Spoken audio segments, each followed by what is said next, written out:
Bom, Diniz, nós sabemos que para quem atua no comércio exterior, quem está no dia a dia, na parte de importação e exportação, bem sabe que logística não é custo, mas é aí que moram as grandes oportunidades e que talvez a gente encontre aí efetivamente a partir da logística margem para crescer. E que talvez isso seja obviedade para quem está no meio, mas é importante nós trazermos luz para isso e talvez traduzir isso num case. E recentemente nós conseguimos reduzir 25% dos custos de transporte e de armazenagem numa das maiores operações logísticas do Brasil. E isso resultou num ganho de mais de R$ 1 milhão por ano de eficiência para essa empresa em específico. Então hoje a nossa ideia é conversar um pouco sobre esse nível de eficiência logística e como de fato isso pode virar uma estratégia para todos os tipos de negócio ou na grande parte deles, né? Tentar traduzir ações importantes em alguma execução prática no dia a dia dessas empresas. Então, assim, num primeiro ponto, Diniz, eu queria entender um pouco da tua visão, tá? Qual hoje é o maior desafio que tu observa que as empresas ainda enfrentam quando se fala de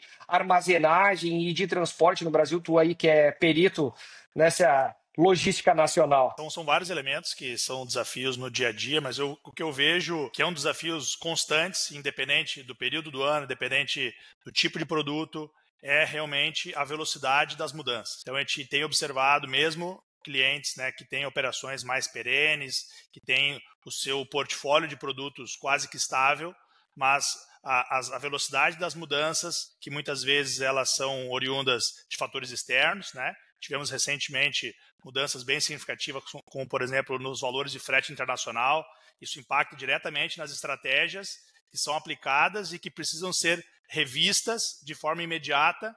Isso impacta em quantidade de estoque, isso impacta em diversos fatores, onde a parte do armazém, a parte do transporte rodoviário acabam sendo afetados dentro dessa cadeia como um todo. Acho que o aspecto mais importante dentro do papel que a gente atua sendo um parceiro estratégico para as empresas é que constantemente, diariamente, precisamos estar atentos na busca pela eficiência. O nosso negócio é um negócio extremamente competitivo, onde somente com um nível de eficiência muito alto, com um nível de competitividade muito alto, é que a gente consegue realmente se destacar e entregar não apenas um serviço de excelência, mas um serviço que vai entregar uma competitividade maior para o negócio do nosso cliente.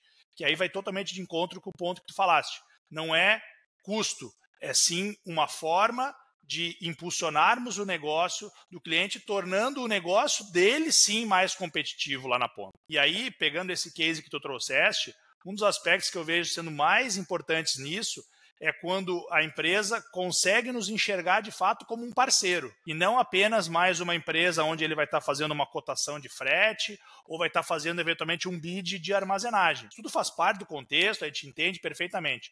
Mas quando a empresa consegue nos enxergar como um parceiro e abrir as informações não apenas daquela demanda, daquela necessidade de momento, mas como que funciona a logística dela por trás. Nesse caso, por exemplo, a operação dele era dividida aqui dentro do estado de Santa Catarina. E observando o nível de movimentação de entradas e saídas, a destinação das cargas, a gente conseguiu entregar uma solução que, alterando a estratégia de armazenagem de alguns locais, do percentual desse estoque, isso também gerou um ganho de produtividade. Analisando os aspectos do perfil de carga, trazer algumas alternativas de serviço via cross-docking, por exemplo, que são, além de mais práticas e mais ágeis para a operação, também muitas vezes consegue trazer valores, né, ou tarifas mais competitivas. Então isso, né, pensando alguns elementos aqui que ajudam a tornar, né, toda a composição de custos logísticos mais competitivos e mais atraentes para os clientes. Eu vou fazer, então, para a gente ainda ficar nessa questão das dores, tá? Eu vou te fazer duas perguntas numa, parafraseando um pouco daquilo que tu falou em termos de, número 1, busca pela eficiência e número 2, busca pela competitividade maior, tá? E aí, se a gente for falar em eficiência, talvez fique muito distante.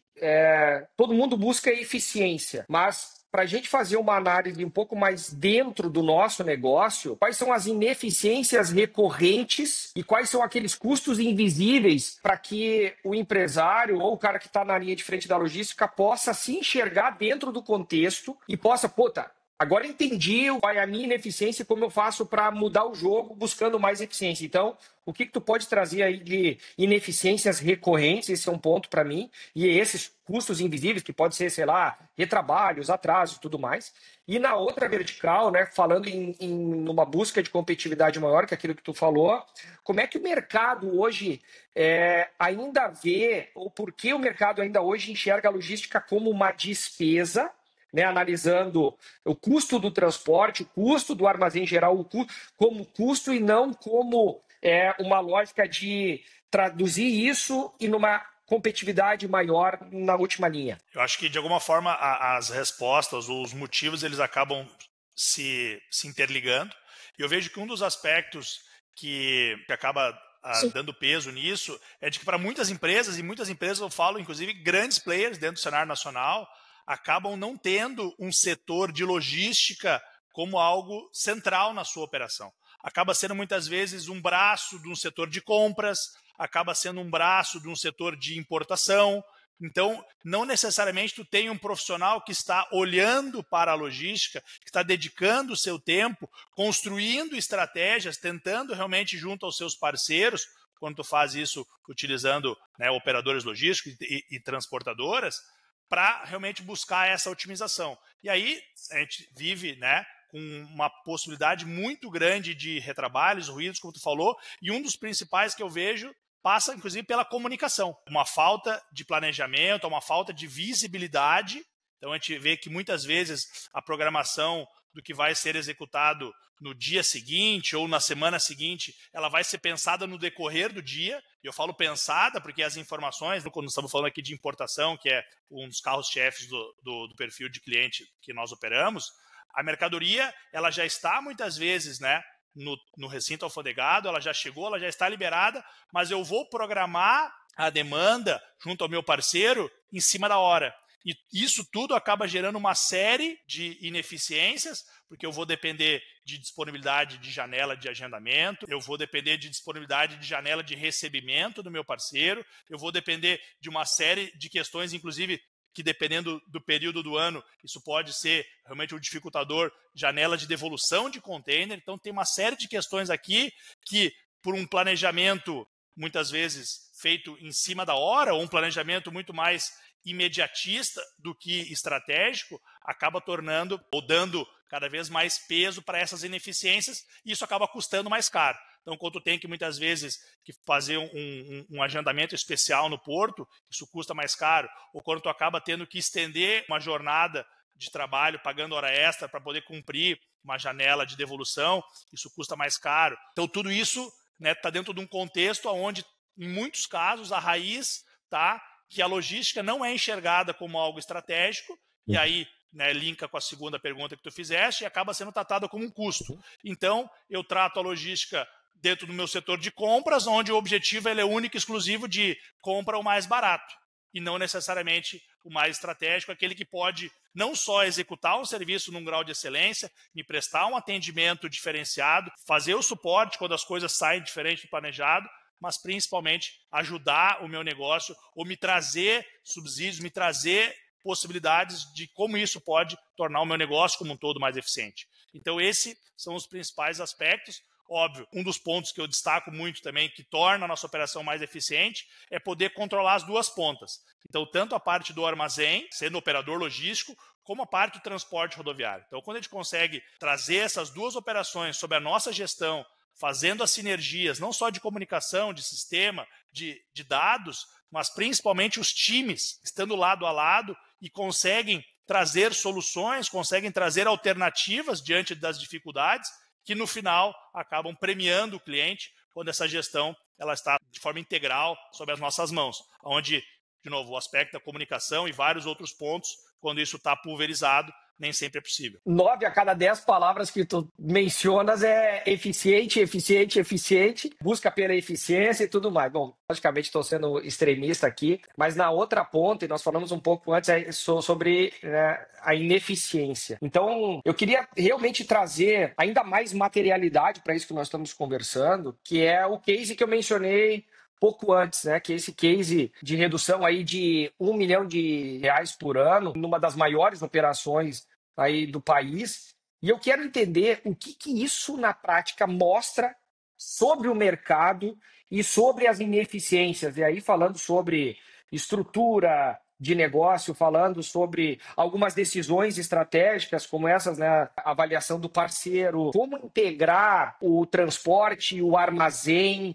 porque não para ficar pensando em blocos, mas pensar nisso num contexto geral de logística. Queria que tu comentasse um pouco sobre esse case em específico aí. Eu acho que um dos pontos que, em cima dessa, trazendo o aspecto da ineficiência, como tu falaste, quando tu consegue analisar o cenário, ter os dados, ter uma base olhando a previsibilidade do que tem para frente, mas olhando o histórico como base para que nos ajude a tomar a decisão, isso tudo começa a evidenciar as ineficiências. Então, pegando esse exemplo, de novo, como eu falei, a escolha do local onde a mercadoria estava sendo armazenada, ela não era a mais eficiente. Ela demandava um custo total de frete, por exemplo, maior do que o necessário, sendo que a escolha de um novo terminal, ao invés de chegar, por exemplo, para um determinado porto, eu posso fazer a estratégia de trazer por um outro porto, onde o local de armazenagem fica mais próximo, o meu custo de deslocamento fica menor, o tempo de deslocamento fica menor. Então, esse é um exemplo de onde a ineficiência ou a escolha não tão estratégica, para não dizer essa palavra, que às vezes pode parecer pejorativa, né?